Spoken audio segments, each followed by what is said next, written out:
jiwa yang jahat selalu bersemangat.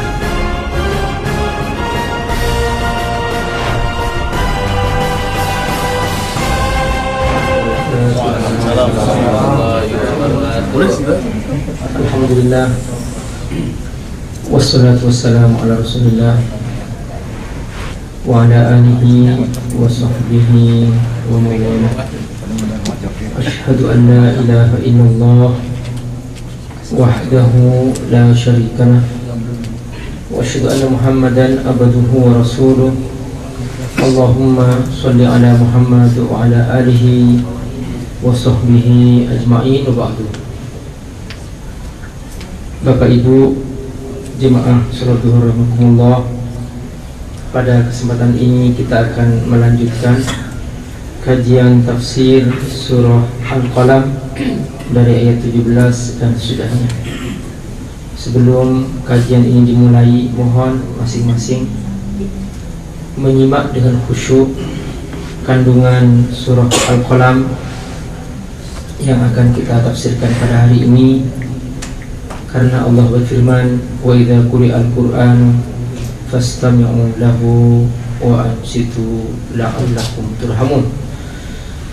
Ketika dibacakan Al-Quran, maka hendaklah kamu mendengarkan dengan khusyuk dan dihindari suara-suara, karena dengan itu Allah menjanjikan turunnya rahmat bagi kita semua. Amin ya rabbal alamin. A'udzu billahi minasy syaithanir rajim. Bismillahirrahmanirrahim.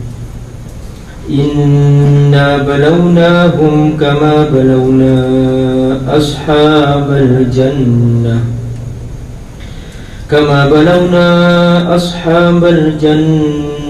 idh aqsamu la yasrimunnaha musbihin wa la yastasnun fatafa 'alayha ta'ifum min rabbika wa hum na'imun fa asbahat kas-sarim fatanadaw musbihin an ighdu 'ala harthikum in kuntum sarimin فانطلقوا وهم يتخافتون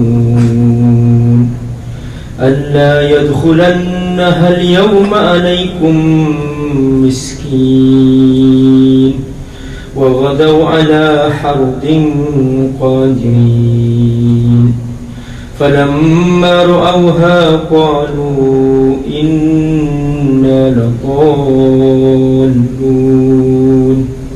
بل نحن محرومون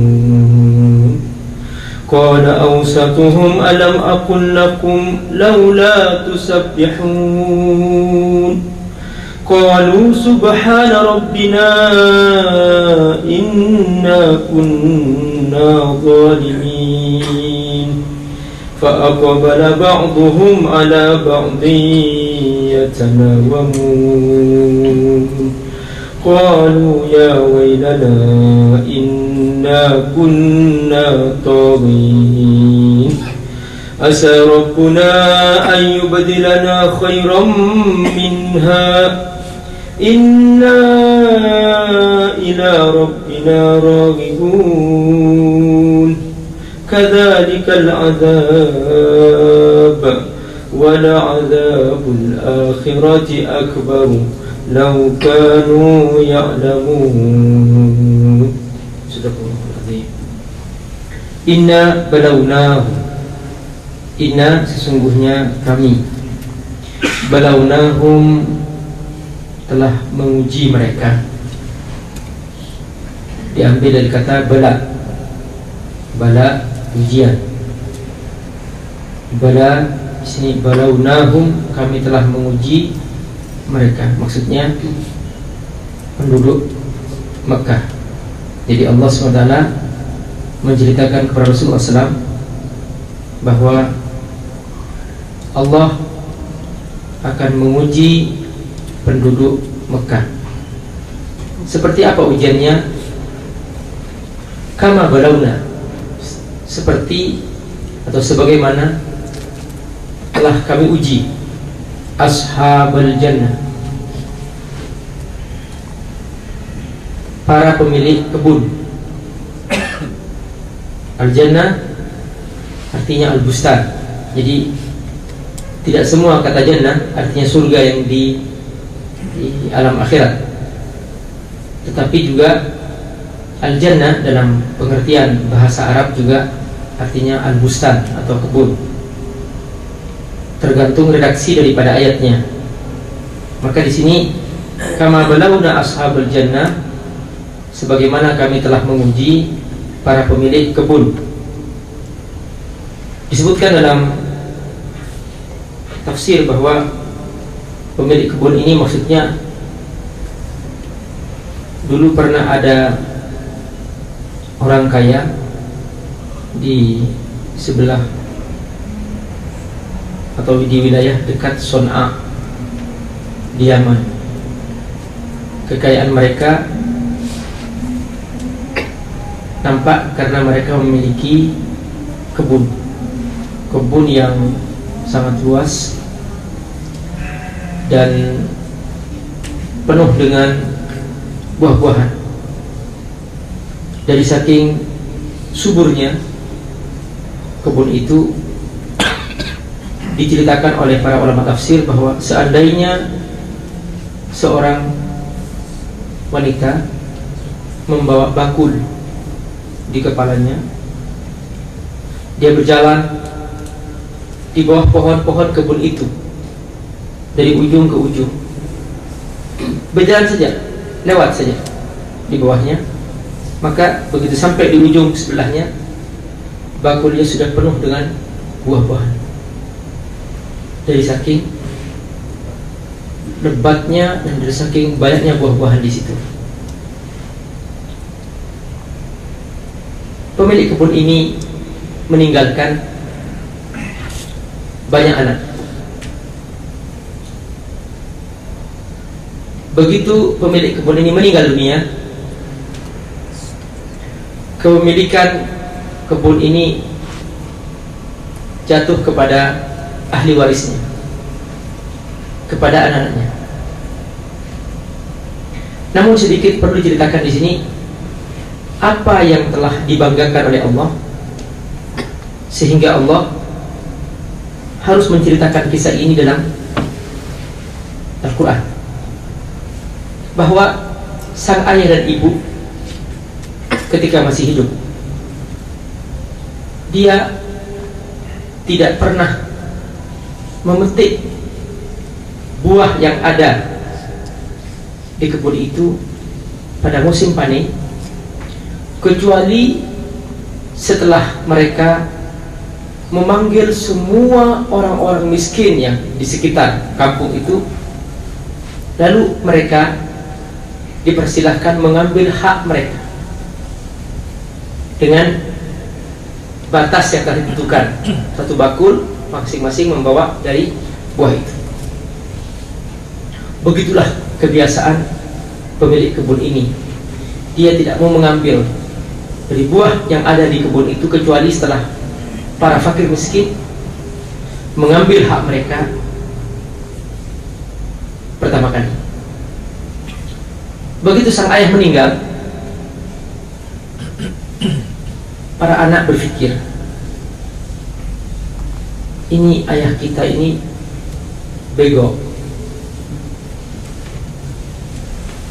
Kalau kita lanjutkan kebiasaan seperti ini, maka kita nanti tidak kebahagiaan. Jumlah kita banyak. Bagaimana kalau kita sepakat besok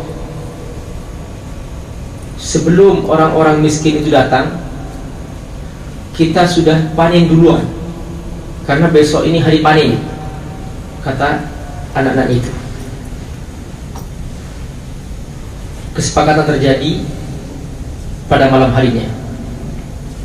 Maka mereka sepakat bahwa kita bangun sepagi mungkin dan kita segera petik buah-buahan itu sebelum orang-orang miskin datang.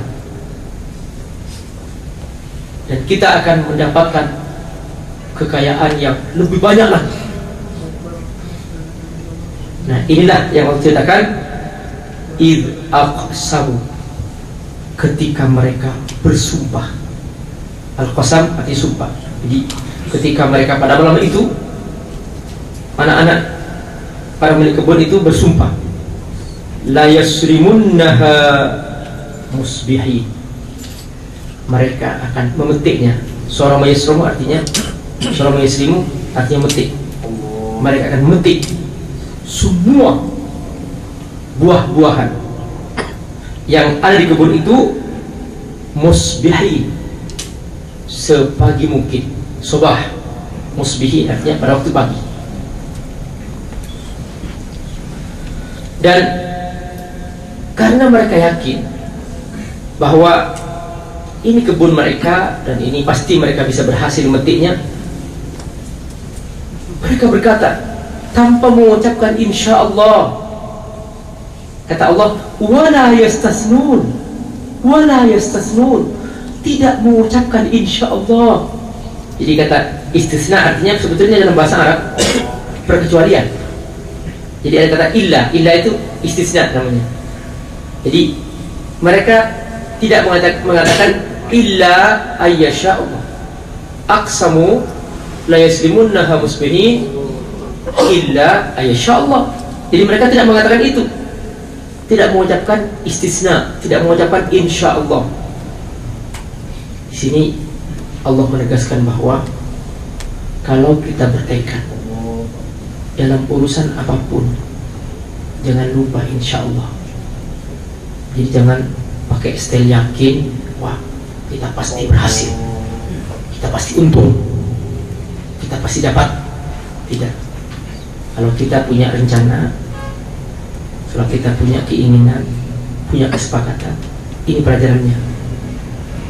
Jangan lupa mengucapkan apa? Insya Allah.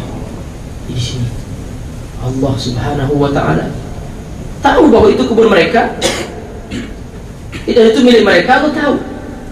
Tapi niat jahatnya untuk menghalangi orang miskin, ini yang pertama.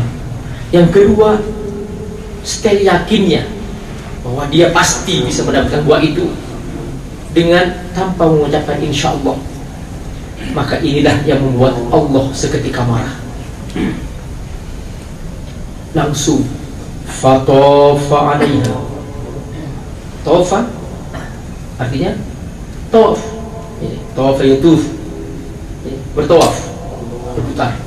Di sini artinya fatofa alaiha taif, seketika kemudian mengelilingi kebun itu sebuah api yang ganas, mirrobi, yang api itu langsung datang dari Allah Subhanahu wa ta'ala. Jadi api itu berputar, membakar seluruh belahan di kebun itu, dan tidak tersisa sama sekali.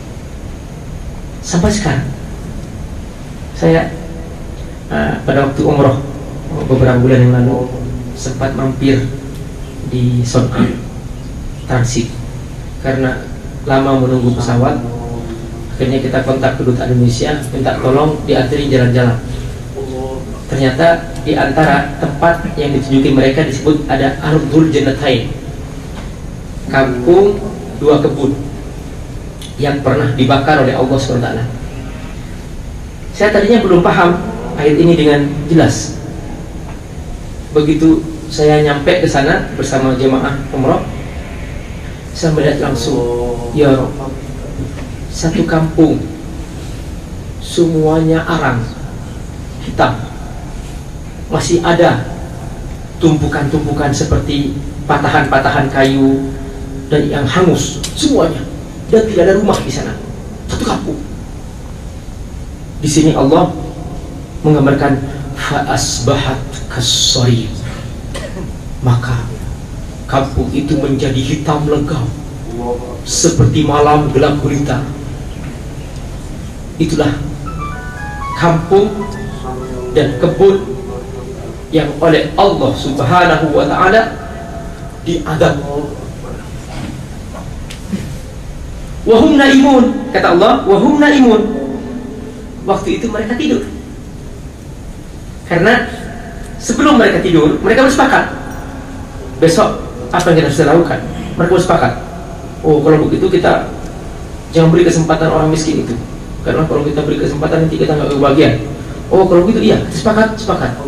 Sekarang kita tidur supaya kita segera bangun pagi-pagi.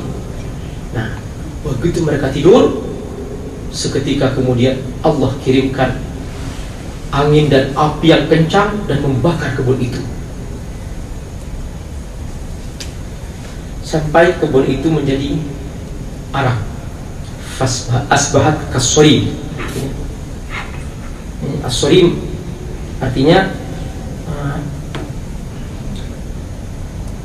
alladhi surimat simaruhu, artinya yang habis buah-buahannya. Walam yabqa fi syai'un, dan tidak tersisa sama sekali buah-buahan di situ. Atau makna kedua as-surim artinya kalail fi sawat, seperti gelapnya malam. Ba'da al-muhtiriqat, setelah dibakar. Berarti satu kampung itu benar-benar hangus dan tidak tersisa sama sekali. Dan saya pernah mendengar dari salah seorang yang menemani perjalanan pada waktu itu, dia bercerita bahwa beberapa ahli arkeologi pernah melakukan penelitian di wilayah tersebut, dan ternyata mereka dengan penelitian yang detail mereka menemukan bukti-bukti ilmiah bahwa kebun ini atau wilayah ini dulu pernah terbakar dan sampai sekarang masih ada. Itu sejak ratusan tahun yang silam. Dan Rasulullah mengajarkan bahwa kalau kita melewati sebuah kampung atau sebuah tempat di mana tempat itu pernah Allah turunkan azab, jangan berlama-lama, harus segera pergi. Makanya di tempat itu sampai sekarang belum pernah ada perkampungan, tidak ada orang yang diam di sana, karena di situ tempat yang pernah Allah turunkan azab kepada mereka.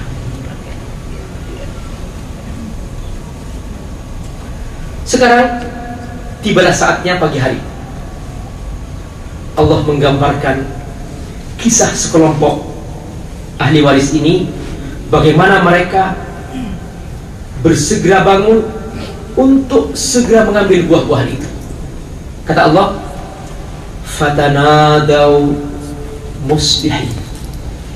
Fatanadaw artinya saling memanggil.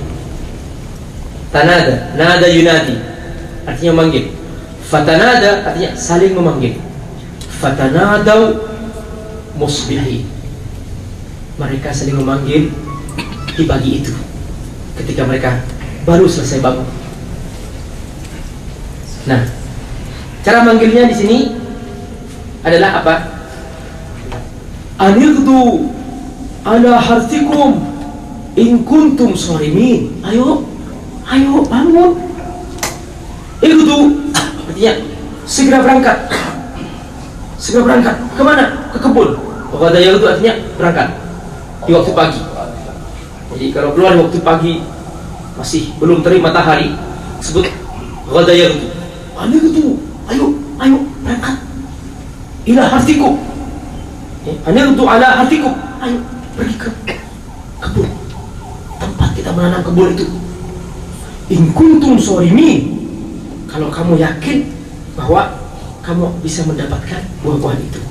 Sorong mayusrum artinya memetik buah. Artinya kalau kamu ingin mendapatkan buah-buahan itu, ayo berangkat. Fantolaku. Subhanallah, Allah yang maha melihat, Allah menceritakan seperti cerita yang sangat detail dalam sebuah drama atau sebuah film. Kata Allah, fantolaku, mereka berangkat. Wahum yatakhafatun, sambil bersembunyi, membungkuk-bungkukkan kepalanya dan berbisik-bisik, jangan sampai langkah dan suara mereka terdengar oleh orang-orang di sekitarnya. Allah menggambarkan di sini bagaimana mereka membungkuk-bungkuk, disebut yatakhafatun. Pelan-pelan mereka sambil menjinjingkan kaki mereka. Mereka menoleh ke kanan, menoleh ke kiri, berbisik, jangan sampai kita dengar suaranya mereka. Ayo segera, ayo segera. Itu semua terekam dalam gambar. Fantolaqu wa hum yatakhafatun. Apa?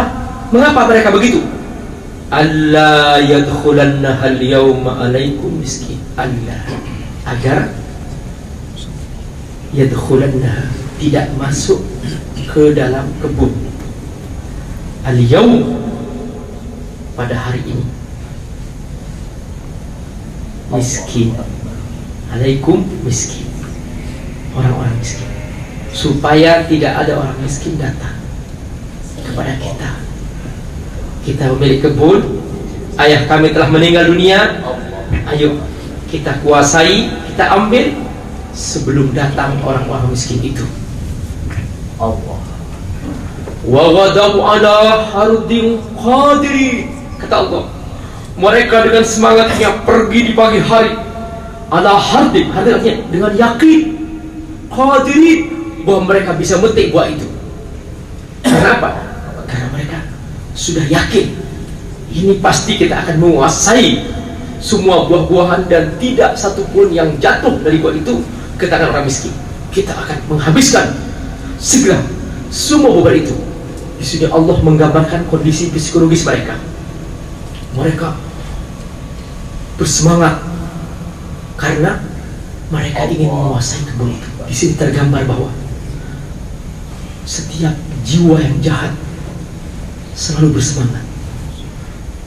Jadi ketika seseorang ingin mencuri, ingin mengambil, selalu gairahnya dalam jiwanya bersemangat dan penuh keyakinan.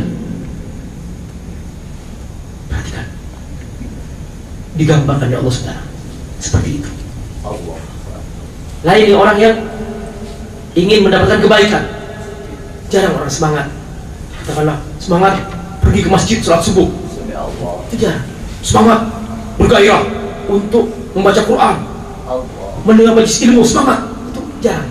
Tapi kalau sudah berbuat maksiat, mencuri, banyak orang semangat. Kata Allah Subhanahu. Perhatikan di sini. Di sini Allah menggambarkan bahwa wa ghadaw ala hardin qadri. Mereka bangun di pagi hari dengan yakin dan semangat bahwa mereka mampu menguasai kebun-kebun itu.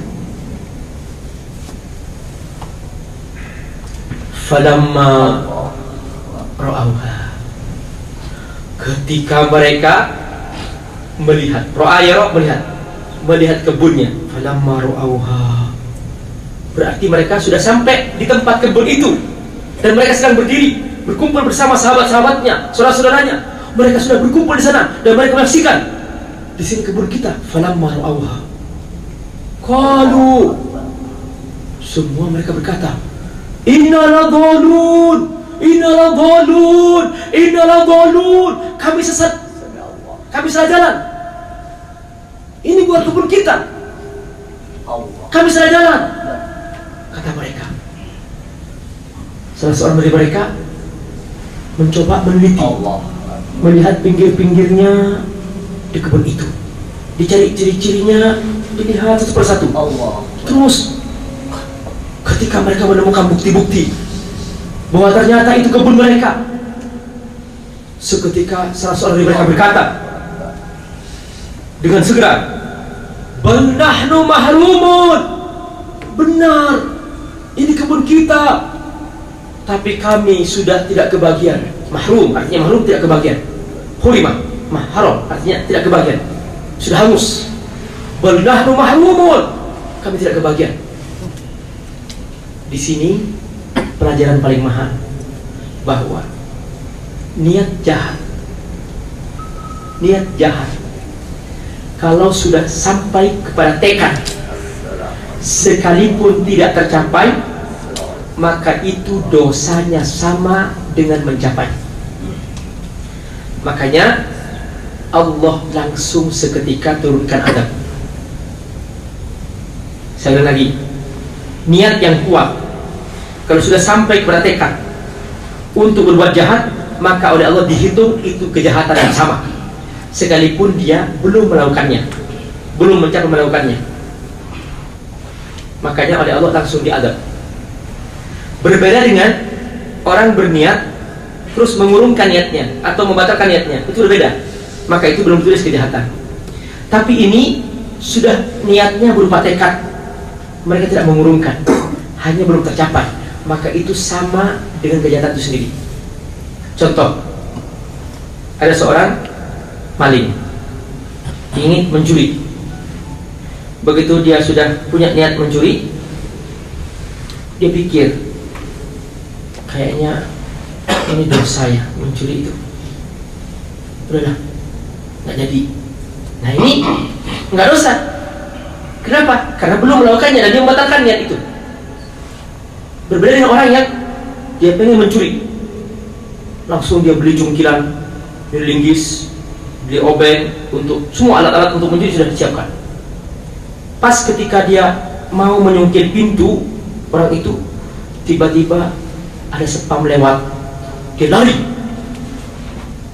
Dia sudah belum mencuri, tapi dia sudah sama dosanya dengan mencuri. Kenapa? Karena gagalnya itu bukan karena membatalkan niatnya, tapi karena ketahuan ada satpam lewat. Maka di sini bahwa niat yang kuat, kalau sudah berupa tekad, sekalipun itu belum tercapai, maka dosanya sama dengan kejahatan itu sendiri. Buktinya apa? Ayat ini Allah langsung menurunkan azab.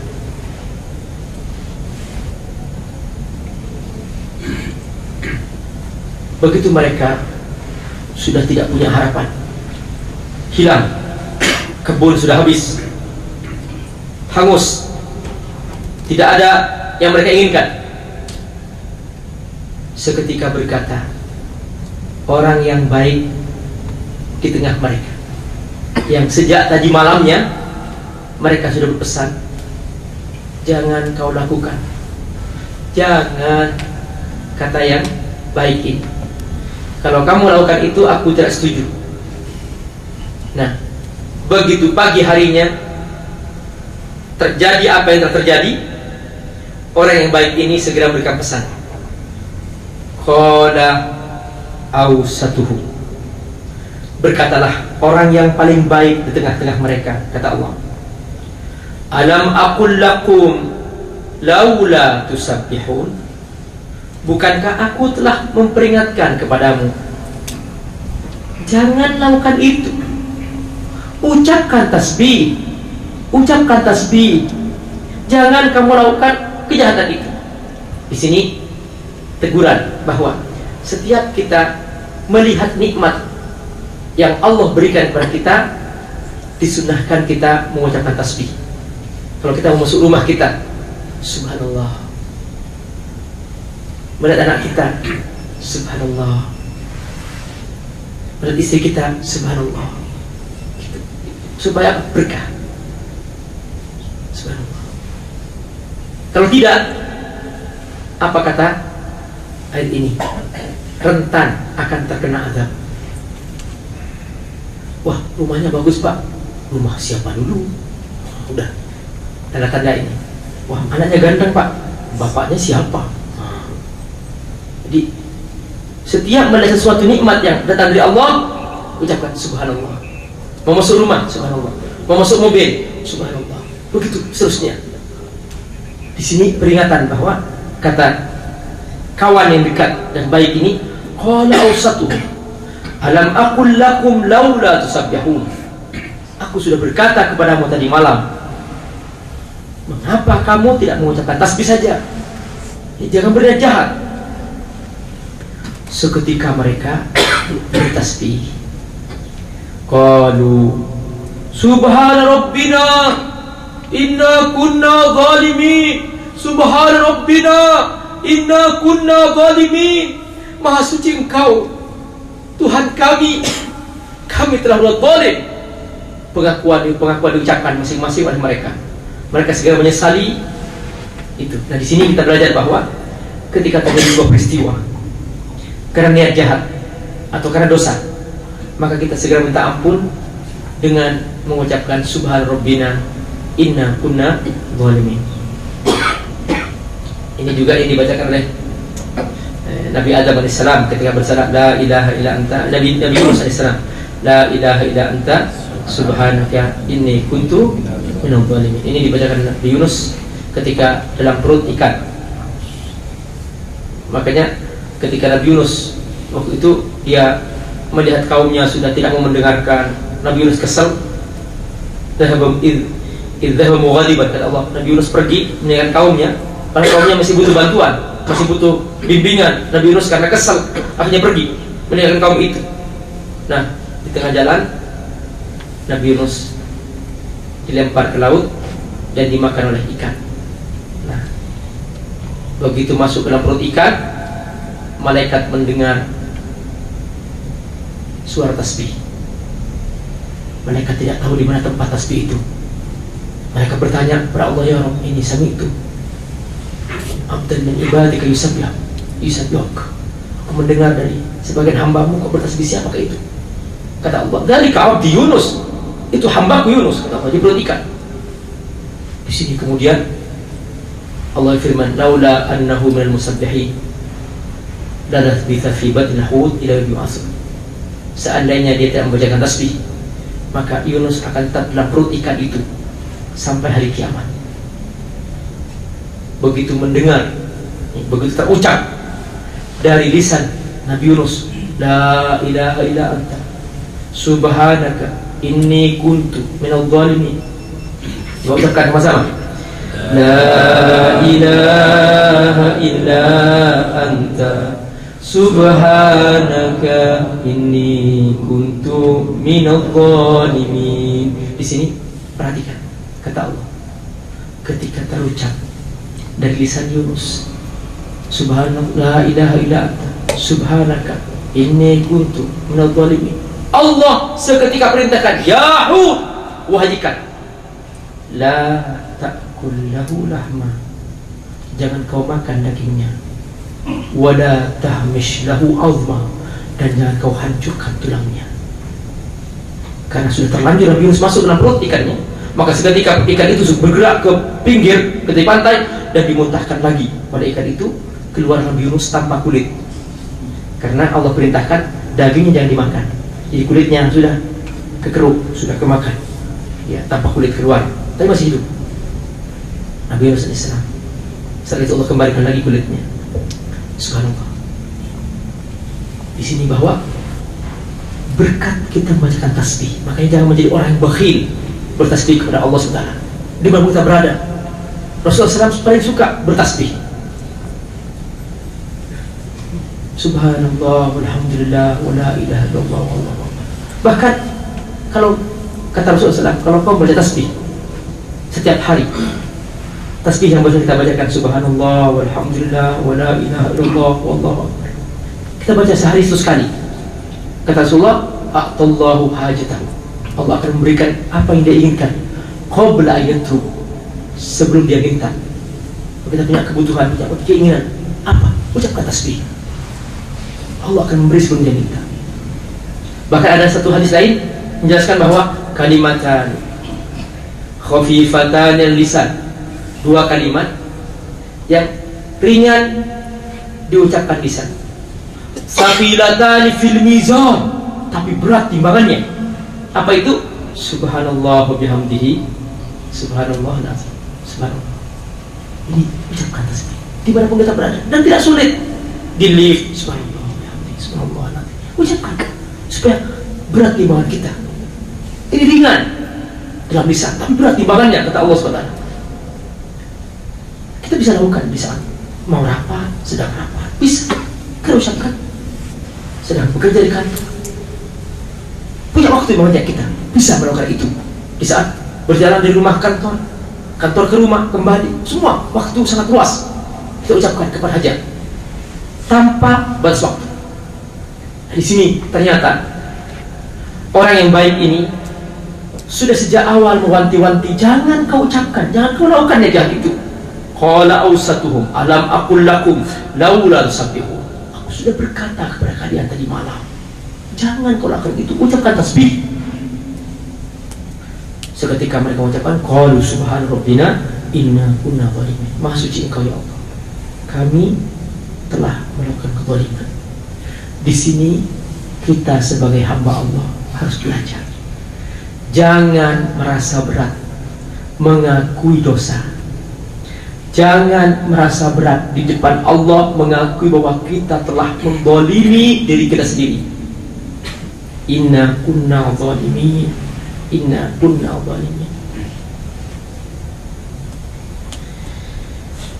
Fa aqbala ba'dhum ala ba'd yatalamun. Nah, tadi orang-orang yang bejat, artinya dalam urusan dunia. Tabiat manusia ketika mengalami kegagalan dalam dunia, mengurus urusan dunia, ketika gagal seringkali menyalahkan di antara mereka. Kata Allah, fa aqbala ba'dhum ala ba'd yatalamun. Seketika mereka di antara mereka saling menyalahkan. La mayalumu artinya saling menyalahkan. Ini gara-gara lo tadi malam habis lo ngusulin begitu sih. Ini usulan kamu nih supaya orang miskin yang dikasih. Loh, salahnya kamu. Kenapa kau menerima? Aku hanya mengusulkan. Aku punya usulan. Kamu kenapa kau menerima?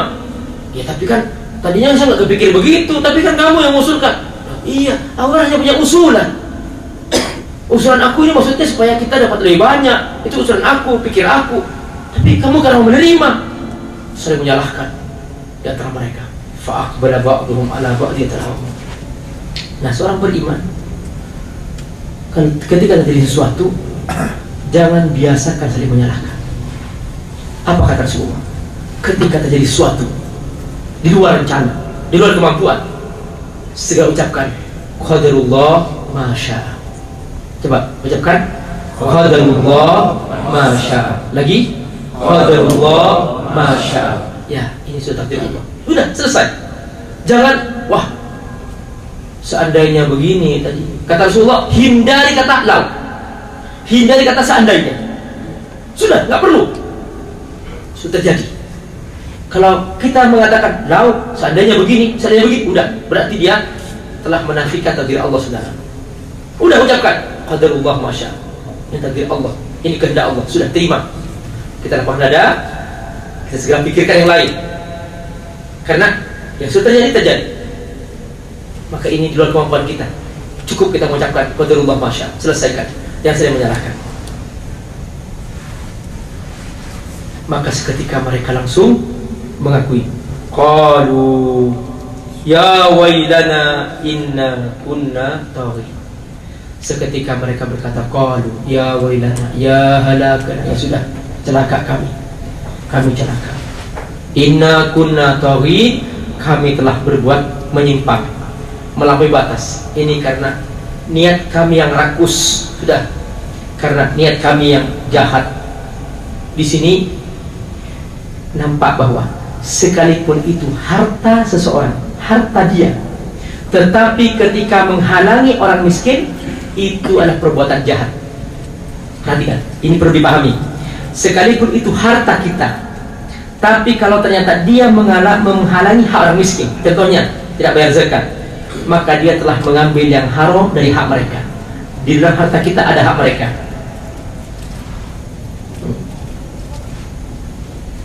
Di dalam harta mereka, dalam harta kita ada milik mereka, harus dikeluarkan. Kalau seseorang tidak mengeluarkannya, maka telah makan dengan cara haram, melampaui batas. Karena keluasannya. Di sini mereka mengakui, qalu ya wailana inna kunna taghin. Seketika mereka berdoa, asa rabbuna ayyubdilana khairam minha inna ila rabbina raghibun. Asa, semoga Rabbuna, Tuhan kami, ayyubdilana, mengganti, khairam minha, lebih baik dari kebun yang telah kami punya. Inna ila rabbina raghibun, sungguhnya kami telah berharap kepada Tuhan kami. Ini doa yang penting untuk kita baca ketika kita kehilangan atau kena musibah. Apa saja? Segera berdoa, asa rabbuna ayyubdilana khairam minha inna ila rabbina raghibun. Seperti doa Nabi Muhammad SAW yang diajarkan kepada Ummu Salamah, Allahumma jurni fi musibati wa khlufni khairum minha. Ya Allah, berikan aku pahala dari musibah yang aku terima dan berilah aku ganti yang lebih baik. Jadi waktu itu ada kisahnya Ummu Salamah radhiyallahu anha. Dia kehilangan suaminya. Suaminya mati syahid dalam satu peperangan. Lalu kemudian Ummu Salamah dalam kesendirian. Dia sedih, memikirkan atau mengingat suami yang sangat sayang kepadanya. Lalu datang Rasulullah SAW mengajarkan doa, ya Ummu Salamah, ud'illah, jangan sedih, berdoa kepada Allah. Apa doa Rasulullah? Allahumma ajurni fi musibati wa khlufni khairum minha. Ya Allah, berikan aku pahala dalam musibah ini dan berikan kepada aku ganti yang lebih baik. Lalu Ummu Salamah berkata, ya Rasulullah, apakah ada orang yang lebih baik daripada Abu Salamah? Abu Salamah sangat sayang kepadaku. Masa bisa aku dapat yang lebih baik daripada Abu Salamah? Rasulullah, kata Rasulullah, berdoalah. Maka dia berdoa dengan doa itu. Berdoa. Akhirnya Ummu Salamah dilamar oleh Rasulullah SAW. Langsung Rasulullah sebagai suaminya. Subhanallah. Di sini bahwa dia termasuk min ummahatil mukminin, termasuk ibu daripada orang beriman. Subhanallah. Di sini bahwa kalau kita mendapatkan musibah, segera berdoa seperti ini. Asa rabbuna ayyubtilana khairan minha inna ila rabbina raghibun. Penutup, Allah menegaskan, kadzalikal adzab, demikianlah azab di dunia. Demikianlah azab di dunia, itu baru di dunia, kata Allah. Wala adzabul akhirati akbar.